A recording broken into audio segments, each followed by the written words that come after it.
Good morning po mga idol, dito po ulit tayo sa barracks natin. So today, mag-check ulit tayo ng ating mga tabs natin kung may mga drops tayo. So ito is wala tayong mga drops sa mga gapis natin. So pero main checkin natin dito is itong ating beta. So may sinalang ako rito ng dalawa. Yan, ito po, tsaka ito. So ito supposed to be kahapon i-release ko yung female niya. So nakalimutan ko. So ngayon natin i-release yung female niya. So ito po. So ayan. So ito yung male natin, ito yung female natin. So ayan, ready na siya. Kapal ng bubbles ng ating male. So release na natin yan. Yan. So takpan na natin. Pabayaan na natin sila dyan. Yan. Yan.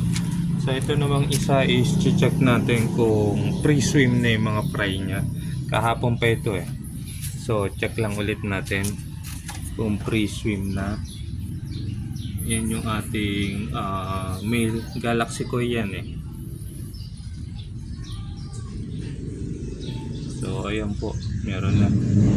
May mga fry na siya, yung kinakain niya na pag ginagalaw natin. So tanggalin natin yung male natin. Saan siya?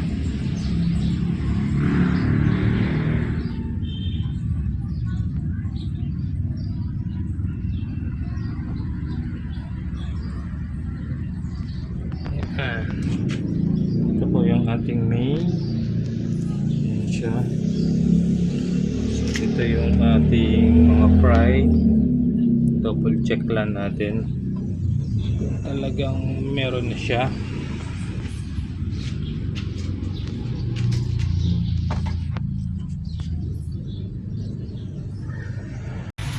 Ito po, nilagay ko lang sa maaraw para makita natin talaga kung may mga fry na siya.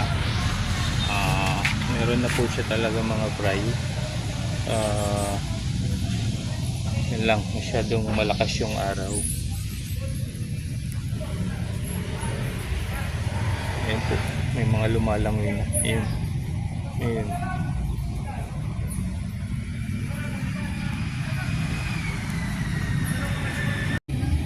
So ayan po, meron na po siya. I don't know kung nakikita nyo po, pero meron na po ako nakikitang lumalangoy.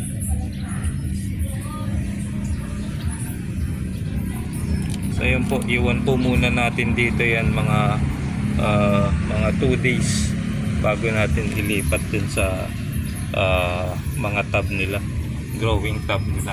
So yun po, successful po yung ating breeding. Yun po, may mga lumalangoy dyan, yung maliliit. May papansin kayo maliliit.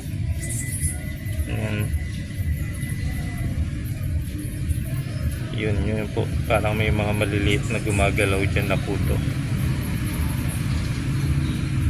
Ayan, yun po.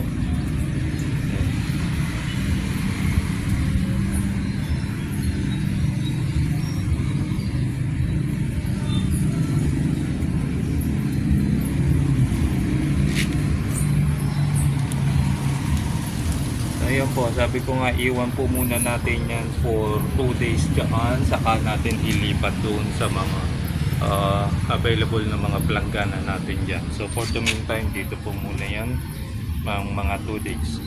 So ayan po, Pangasinan Beta po ulit.